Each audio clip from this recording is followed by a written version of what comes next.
Perfect. Okay, let's go over semester practice guide here. Let's go through the review of it. Hopefully this will help us out today, because I know probably the most asked question is go over number 6. I even had somebody ask me yesterday if we could go over it. Well, obviously we're going through every question here. The goal today is to go through the next 3. So if you were not paying attention yesterday, we went through 1 through 3 yesterday. So we did points, lines, and planes. We did find the distance with the distance formula. We talked about how to name angles and how to tell me the parts and the different classifications of them. Today we're going to continue on with 4, 5, and 6. If you've actually looked ahead, number 6 will take us the longest time today, because it's the one where we have to do an algebraic proof. It's the one I put up here is pretty straightforward. It's pretty easy. It's like 6 lines or so, something like that. It's a normal algebraic expression. It's not an equation. Equations usually use like 4 to 8 steps, depending on how difficult it is. This is an expression, so it usually takes about 6. But we're going to start with 4 and work our way down to 6. When we're done, you'll have the rest of the time today to work on your practice guide here, to ask questions from 1 through 6. Remember, I will not answer any questions ahead. I'll only answer the ones that we previously went over. So that should hopefully give you enough time you can review. Because remember, I want to break this into chunks. I don't want to overwhelm you with everything. So it's to go slowly by slowly, so you know what to do and you can ask questions about that specific type. So again, if you have any questions from 1 through 6 today at the very end, do not be afraid to ask that. Maybe you want to see another example. I'll put another problem on the board and we'll try it out. Okay? All right, let's jump right in. Let's start with number 4 here. This one asks you to name the polygon by its number of sides, and then you have to classify it as convex and concave, one or the other, and then it's regular or irregular. So there is 3 words you have to use per picture. 3 words. Okay? So if we start here, remember the classification, we'll start with that first. We're going to classify it. Now, the classifications, the ones we've actually talked about, that was triangle all the way through all the way through dodecagon. Okay, so if you want to go back and look those up, I think we introed those in chapter 1. We even had to see them again in chapter 3 when we started talking about shapes. But the idea is that for triangles through dodecagon, I want to make sure that you know what the names are and you spell them correctly. So definitely go check out that list. So let's count this again. How we classify it is how many walls it has. So what I would always do is I would just number it: 1, 2, 3, 4, 5, 6, 7. So this is a 7-sided figure. This one has 2 different names. Anyone remember what the names are called?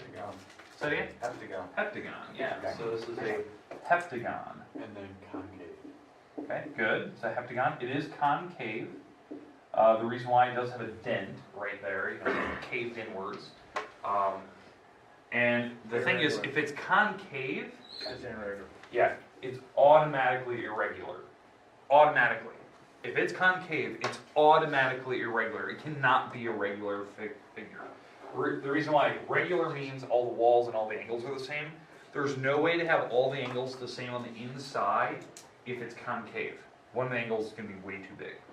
So, it's a concave picture, and that means it's also irregular.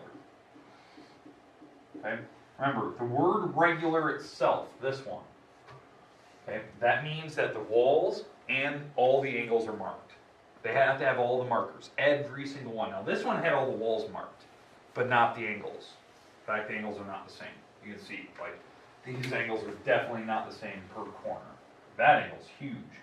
It's obtuse. It's actually reflex. It's huge. Okay. But then you can go to the next one, you can try that out. Remember, what I always do, like what you're seeing there, I would number the walls.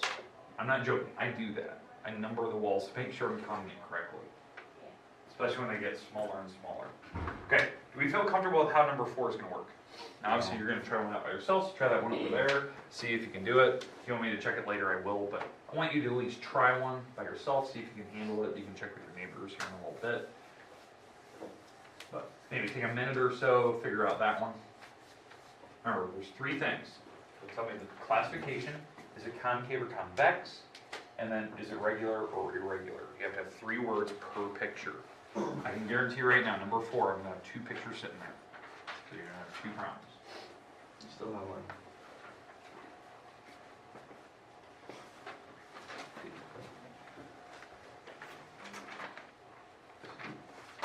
So I forgot. You were patient. I wouldn't have waited that long. Alright. Okay, we good with that? Wonderful. Okay, good. Let's move on. Let's move on to number 5. This one, actually, there's a lot of steps in number 5. If you actually read the instructions, there's quite a bit to do there. So, we'll get to that here in a second.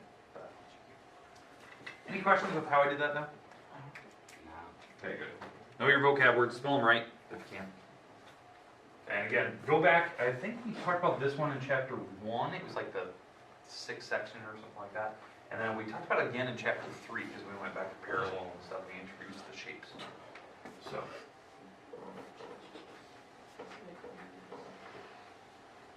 Alright. So, let's go to number 5 here. Number 5. Okay. State whether this following sentence is true or false. Okay, so that's what you have to start with first. So I'm reading the first part. State whether this sentence is true or false. So when I'm talking about true and false, I'm talking about when you go across, this is the hypothesis, right? So that's the height. This is the conclusion. How you can state whether this is true or false, what they're saying is that this is the only conclusion that you could have made. Like, it's the only one that could have worked. The only number that exists. So if it's false, it's fine. So like, if you can think of another number that makes this thing work, that's why it's false. So x squared is when you square a number, so whatever that means, square means when you take a number, you're taking it times itself, that's what square means. You're going to get 4, that's what they're saying. And they're saying that the number had to be -2. That -2 times -2 is 4. Well, I don't disagree with that, but is that the only number that works? Positive 2. So this is a false sentence. Because, just like Fred said, you could have used +2. +2 would have been a number that worked. So that is actually a false sentence. I know most people look and go, Ward, that sentence has to be true, and that's real math. I mean, I just showed you right there. It does work. But they're saying that's the only answer. If they would have said -2 or +2, then we wouldn't have a problem. So just be careful of that. Okay, so this is a false sentence. Now, the next thing we have to do, now that we know that it's false, because there was another answer to that problem, now we have to write 3 sentences. We have to write the converse to that sentence. We have to write the inverse to this sentence, and the contrapositive. Okay? In no particular order. But when you do this on your practice guide and your semester test, you have to label which one's which. You do have to label them. If you don't label, I already count a point off. Okay? It's automatically wrong if you're not labeling them. So, in fact, I'm going to go in kind of a random order here. I know this is going to seem weird. I'm going to start with the inverse first. I know that seems a little odd. The reason being why I start with the inverse is this sentence, just they throw the word not in there. Okay, so what I mean by that? If x squared does not equal 4, because I'm putting the word not, that's what not means, I just throw the little like not equal symbol in there, then x does not equal -2. That's an inverse. It's throwing the word not in the original sentence. In both spots, the hypothesis and conclusion. And by not, I can just throw the not equal sign in there. If it's like a word sentence, just put the word not in there. I think we had one on a previous test. It was something about like snowing and school being canceled. So if it doesn't snow, then school's not canceled. That's something like that, right?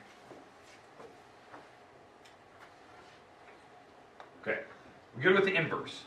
Now, we do have to write whether this is true or false, because if you read the sentence, we have to write the converse, the inverse, contrapositive, and tell whether each is true or false.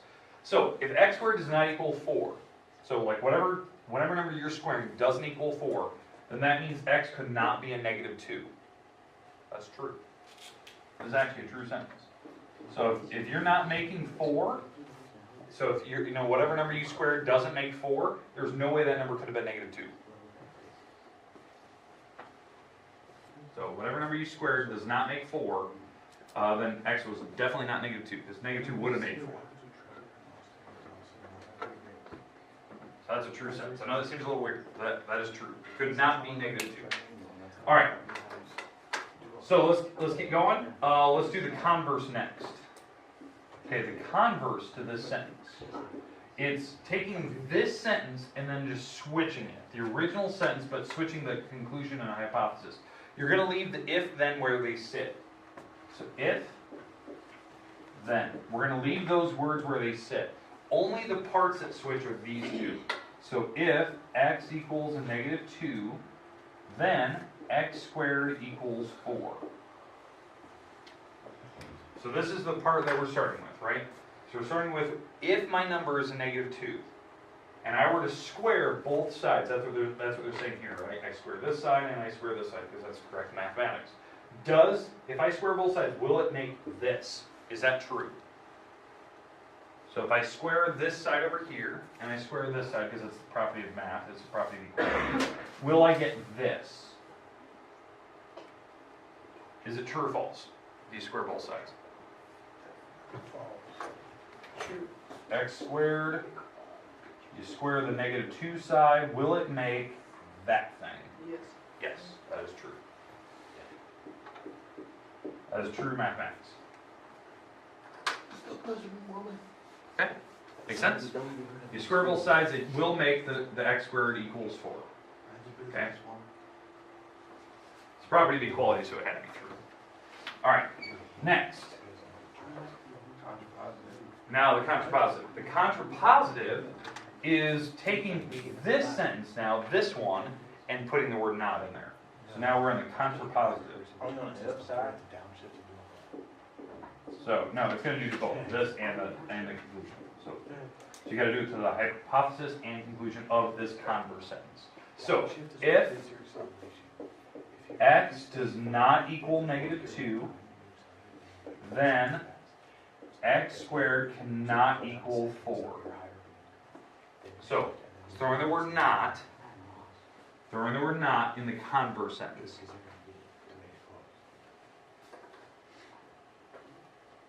Okay, last part here. So, contrapositive, we're throwing the word not on the converse sentence. That sentence is actually false.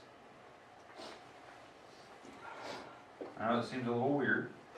Some people look and go, how do you know it's false? How? Why? They're saying x could not be -2. Okay? So you can pick any other number but -2. So think of any number you want. Okay? Then they say that there's no way when you square both sides that you're going to there's no way when you square both sides you're going to make 4. That's what they're saying. So your x cannot be -2, but when you square both sides, there's no way you're going to make 4. It's false. The reason why? What's the 1 over e to the squared that would make 4? 2. So their conclusion was false. Because they only said you couldn't pick -2. I could have had the number 2. Maybe that was your number you were thinking of in your head. Well, when you square both sides, I would have made 4. You just couldn't pick -2. That's a false sentence. So.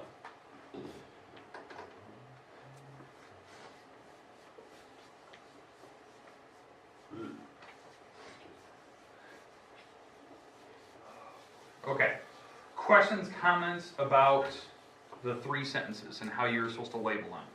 I don't care the order you go in, as long as you know which one's which. The inverse is on the original, and I put the word not in both parts.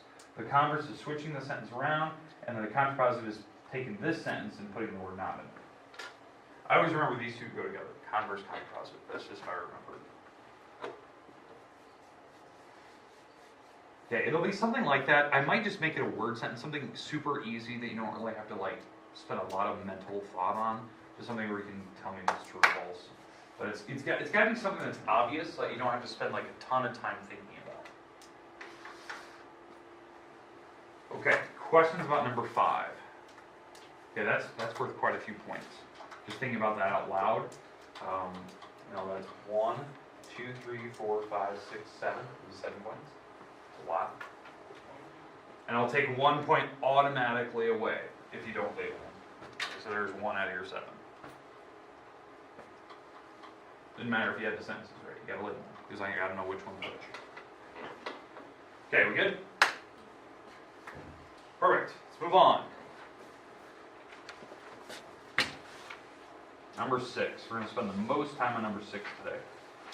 Algebraic proof.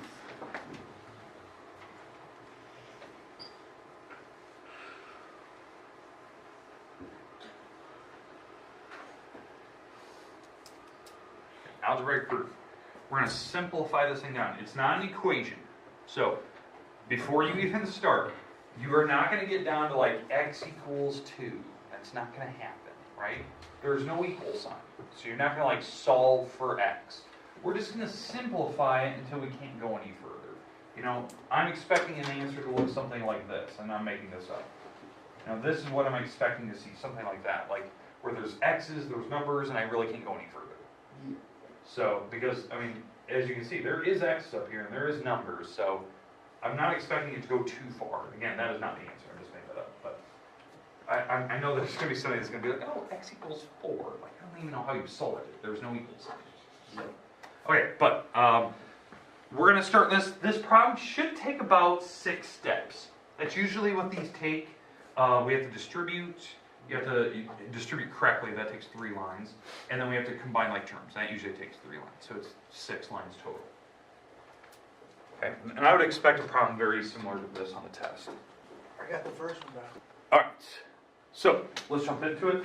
So, Brad, what's your first line? Because you said you had it. What do you do? Hand the 5 to 2x Good. and hand the 5 to 3. Yeah, good. You're handing the 5 to each item. Notice the things in the back, the 3x and the 1 didn't really go anywhere. Okay? That is called distribution. And yes, you do have to write your property names. So, now the good news is, if we go through this, you should know them, because they're the same 6. You should know your order. You distribute, okay? Okay, now, the next part, after you distribute, we have to move the parenthesis bars. Because right now the 2 and the 5 and the 5 and the 3 can't actually see each other. So we're going to move the parenthesis bars so they're around the actual numbers themselves, like this. Commutative. Not commutative. Not yet. That's coming up later. It's like 2 lines from now. This one is the associative. That's what I meant. Yeah. That's what you meant. All right. Associative, right? Move the parenthesis bars. That associative should always follow distribution. Normal distribution, I should say, not like factoring or reverse distribution, whatever you want to best. So, move the parenthesis bars. Then you can do the math. So what's 5 times 2? 10. 10. X. 10x. 5 times 3? 15. 15. Minus 3x plus 1. All right, now we did simple math, so what property is that? So it's an S. Substitution, yeah. Oh. What's solution? Substitution. You know what I meant. Yeah, right. You know exactly. All right. So now, Fred, what was the property you said earlier? Commutative. Commutative. Now that's the next part. Commutative means we need to move things around. We need to group like terms. I'm going to move the x's next to each other. I'm going to move the single digits next to each other. But that's what you have to do. These are the first 3 steps. I said this is total of 6. Half of it is distribution correctly. That's it. You handed it out. You moved the parenthesis bars. You did the math. Boom. The only way that could be different is if like there wasn't a number in front of your x. Then you'd have you'd have to put a 1 in there. That would be multi-identity, multiplied by 1. But that's usually what I'm looking for, something like that. But we're not done yet. We have to keep going. So like Fred said, we have to commute. So we have to move things around. So let's move the 10x and the 3x together, and that negative goes with the 3x. And then the 15 and the 1 are grouped together. So I'm grouping things up, but like you said, that is commutative. To group and move. Like to commute to work. You group up with your friends and you drive to work. You group and move. Now this is the part that some people always, they always skip, this next line. Usually, the lines I expect people to usually skip. They skip this one, associative, they always forget to move the bars. And then this next line, the one that comes after commutative, this is the one that most people forget, that you have to take the x off of the numbers. Because right now the numbers don't actually see each other. So you have to take the numbers, I should use red, the color coding here. You have to take the variable off, like that. You have to factor it out or reverse distribute it out of the parentheses so the numbers can actually see each other. So you can call that factoring, you can factor, reverse distribution, I don't know how you want to think of it. Reverse distribution, I don't care which one you call it. It's not associative. I know you're thinking like, Ward, you just moved parentheses. I pulled an X off of items. I'm like taking it outside. So that's a factoring, it's a reverse distribution that you're pulling it out. Associative is when you move bars. I didn't have bars, so it couldn't have been associative. And now the last step, we just do the math. What's 10 minus 3? 7x. And 15 plus 1? 16. And that would be substitution. Only way that could be different, maybe something canceled out, maybe like in the back, maybe you had 15 minus 15 made 0. So that'd be, probably the opposites. Right, something canceled makes 0, then you have to add 0, so add it in. But I'd expect something very similar to this. Nothing like crazy difficult, but if you study this, you'll know what the steps are. Okay, And our test is Thursday? Tuesday. Do we get 2 days? Yeah, always. Yeah. Okay. Okay, test next Tuesday. Okay, questions with that? I expect something very similar. I'm not gonna like try to trick you or anything like that. I'm expecting problems very similar to that, because that's like a main thing you should be able to do from Algebra 1. Maybe not the property names, but you do need to know those. Not something you can like, I will not have those written on the board anywhere.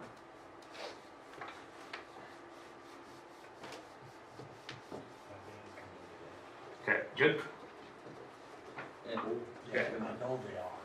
Alright, I'm going to leave that up there for a while. That's our last problem of the day. I only do 3. So we got about 10-15 minutes here. You can work on this. You can try to finish up your semester practice guide here. You can go back. Maybe you want to review. Maybe you want to review some other problems. Okay. If you want to review any other problems previously, maybe you want me to make up a new problem and you try it. You can go up here on the board and you can try one out. But this time is yours that I want you to study. Semester test, remember, is Tuesday. Same number of questions. What is this? 11 questions, something like that? Yeah. Same number of questions, same order. All I do is change the numbers, pick a different problem out of the book. That's all I did. So I'm not trying to trick you at all. But you have to be mentally prepared. We are taking a semester test on Tuesday next week. So, all right. Most time is yours. You can study it up. I take my anatomy test.